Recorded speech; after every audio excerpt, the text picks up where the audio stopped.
Daddy, that waitress looks like mommy. Those 7 words stopped billionaire tech mogul Ryan Caldwell mid-sentence. He froze, coffee cup in hand, in the middle of the bustling seaside cafe where he and his 6-year-old daughter, Lily, had stopped for breakfast. Ryan wasn't the kind of man who got caught off guard. He'd faced down ruthless boardrooms, cutthroat competitors, and global media. But now, in this quiet coastal town, where he thought he could escape the noise of his high-profile life, a simple observation from his daughter turned his world upside down. Ryan turned slowly, his heart pounding louder than he'd like to admit. Across the room, a young woman balanced a tray of plates, weaving between tables with practiced ease. Her hair was pulled back in a loose ponytail, a few strands escaping to frame a face he hadn't seen in nearly 7 years. A face he thought he'd never see again. A face that haunted his memories and dreams alike. Could it really be her, Amelia? The woman he once loved more than anything in the world, the one who vanished without a trace, leaving behind nothing but a note and a wedding ring on the kitchen counter. Ryan's mind raced. It didn't make sense. Amelia was gone. She'd left their life behind. Their marriage, their dreams, even their daughter, though Lily had been too young to remember her. He'd searched, hired investigators, pulled every string he had. But there'd been nothing, until now. His instincts told him to go to her, to say her name, to demand answers, but something held him back. Maybe it was the fear that he was wrong, that the woman his daughter saw as a reflection of her mother was just a stranger. Or maybe it was something deeper, a fear that if it was her, everything he thought he knew about her disappearance was a lie. As he watched her laugh politely at a customer's joke, the familiarity in her smile pierced through him like a knife. It was her. He was almost sure of it. But why here? Why now? And why? Asterisk as a waitress asterisk. Ryan's thoughts were interrupted by Lily tugging on his sleeve, her eyes wide with innocent curiosity. "Daddy," she whispered, "is that really Mommy?" And just like that, everything Ryan thought was buried came rushing back. He stood at the edge of something he couldn't yet name, something that could change everything. But first, he had to find out the truth. Ryan didn't answer Lily right away. His gaze stayed fixed on the woman, Amelia, or the woman who looked so much like her, as she moved toward the back counter. Every step she took stirred something deep in him. It wasn't just the way she walked, or the soft curve of her profile. It was something harder to explain. A familiarity in her movements, a feeling in his chest that he couldn't shake. He had spent years trying to forget that feeling. Now it came flooding back with a single glance. He leaned down to Lily, forcing a smile. "Finish your pancakes, sweetheart. I'll be right back." His voice was calm, but his mind was anything but.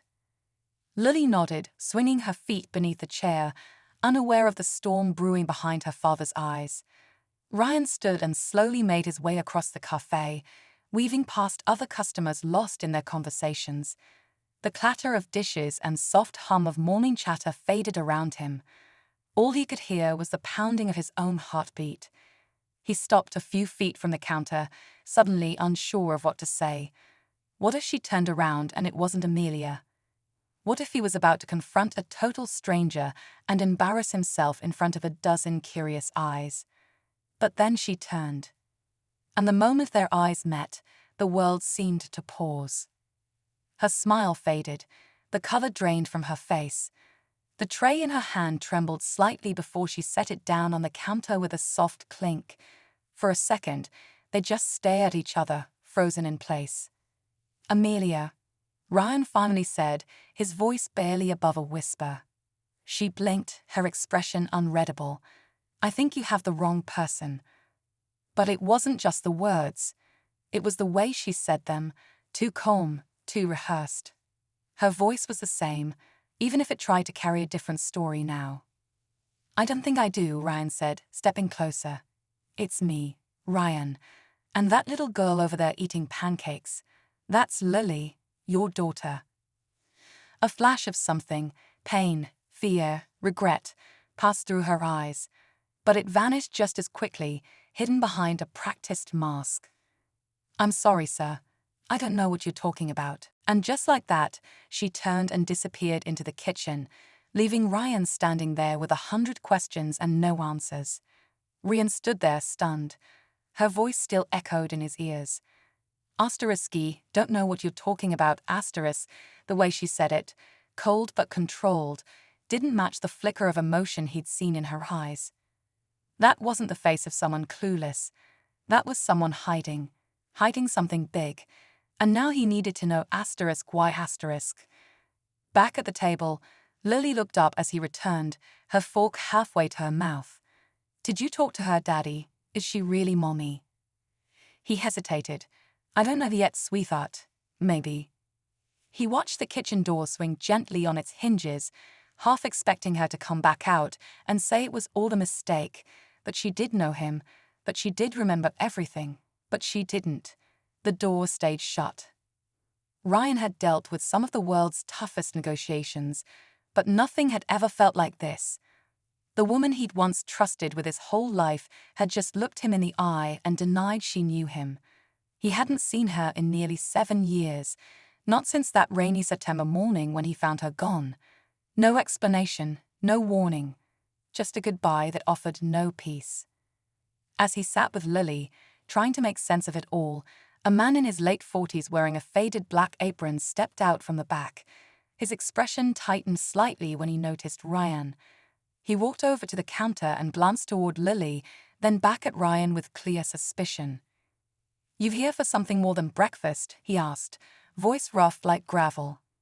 Ryan studied him, keeping his tone polite. "Just had a strange moment. Thought I recognized someone." The man nodded slowly. Small towns are like that. Faces look familiar, but they're not always who you think.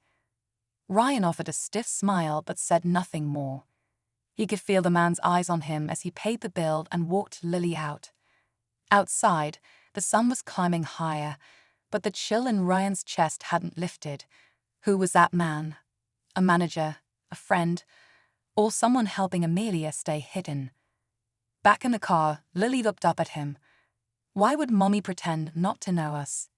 Ryan stared ahead, jaw tight. "That's what I'm going to find out." Somewhere between the lies and the silence, there was a truth that someone didn't want uncovered. And Ryan had just taken the first step into a secret someone had worked very hard to bury. The next morning, Ryan returned to the cafe, alone this time. He left Lily with his assistant at the hotel, telling her Daddy had a quick meeting. But this wasn't business. This was personal. The same waitress, the woman who looked and sounded exactly like Amelia, wasn't on the floor. The man from yesterday, the one in the black apron, caught Ryan's eye the moment he walked in. This time, his stare wasn't just suspicious, it was guarded, defensive. "You again," the man muttered as Ryan approached the counter. "I just want to talk to her," Ryan said calmly. 5 minutes. That's all." "She doesn't want to talk to you," the man replied firmly. "Best if you leave her alone." "Then you do know who I am," Ryan shot back, his voice low but sharp. The man didn't answer, but the tension in his face said enough. Ryan leaned closer. "She was my wife. We had a child together, and one day she just vanished. Don't stand there and tell me to walk away without giving me something." The man's jaw clenched. "Look, I don't know what happened back then. All I know is she's been through enough. She's got a new life now. And if you really care about her, maybe you should think twice before dragging the past into it." That only made Ryan more certain something wasn't adding up. He left the cafe, but he didn't go far. He waited in his car across the street, watching through the windshield. Hours passed. Customers came and went. The lunch rush rolled in. Still, no sign of her. Not until just after 3, when she finally stepped out the back door, tying her coat around her waist. She looked around nervously before heading down the alley behind the building. Ryan followed on foot, keeping his distance. The alley led to a narrow lane lined with old brick buildings and shuttered shops. She moved fast, like someone who didn't want to be seen. Then she ducked into a small bookstore. barely more than a hole in the wall. Ryan waited a moment, then followed. Inside, the bell over the door jingled softly. The woman was at the far end of the shop, speaking quietly with a man behind the counter. She turned just enough for Ryan to see her profile. He stepped forward. "Amelia," he said, louder now. She froze. This time, she didn't run. But the look on her face wasn't relief. It was fear. Not of him, but of something else. Or someone. Amelia turned slowly, her eyes locking with Ryan's. Her face was pale, lips slightly parted like she wanted to speak, but didn't know how. The man behind the counter, tall, wiry, with sharp eyes, tensed immediately, glancing between them like he was preparing for trouble. Ryan took a cautious step forward. "I'm not here to cause a scene. I just need to understand. You disappeared. I thought you were dead. And now you're here, pretending I don't exist. Why?" Amelia swallowed hard. "You shouldn't have come here." "I had no choice," Ryan said, voice low. "Our daughter, your daughter, recognized you before I did. She thinks she saw her mother for the first time in her life. Do you understand what that means?" The man behind the counter stepped in. She said, "Leave. You should listen." Amelia raised a hand to stop him. "It's okay, Marcus. I'll talk to him." Ryan blinked. Marcus? Another name, another question. Amelia led him to a quiet corner of the shop, near a shelf of dusty romance novels. She didn't sit. She stood with her arms folded tightly across her chest. "There's a lot you don't know," she said. "A lot I can't explain here." "Try," Ryan said, "because I'm not leaving until I get answers." She hesitated, eyes darting to the front of the store. "After I left, it wasn't by choice." "You think I walked away from Lily? From you?" "I didn't. Something happened. Something dangerous." Ryan's heart skipped. "What kind of dangerous?" Amelia looked around again, then lowered her voice. "There were people watching us, Ryan. Watching you. Your company, your money. It attracted the wrong kind of attention. I got caught up in it. I found something I wasn't supposed to. I was given a choice: disappear or risk your lives." Ryan stared at her, stunned. "You could have told me. We could have dealt with it together." She shook her head. "No, you were the target. I thought if I stayed away, they'd lose interest." "Who are they?" he asked. "What did you find?" Before she could answer, the bell above the door rang again. A man in a grey jacket stepped inside. Amelia's expression shifted instantly, eyes wide, body rigid. She grabbed Ryan's arm, her voice a sharp whisper. "You need to leave. Now." "Who is he?" Ryan asked. Amelia didn't answer, but the fear in her eyes told him everything. The danger wasn't over. It had just caught up with them. The man in the grey jacket walked deeper into the bookstore, his eyes sweeping the shelves casually, but Ryan could feel the tension in the air tighten with every step he took. Amelia pulled Ryan back, her grip firm. "Please," he whispered, "just trust me one more time." Ryan hesitated, then gave a small nod and slipped quietly toward the back exit with Amelia guiding him. They moved through a narrow hallway lined with old boxes and creaky floorboards, finally slipping out into the alley behind the store. The cold air hit them like a slap, but they didn't stop.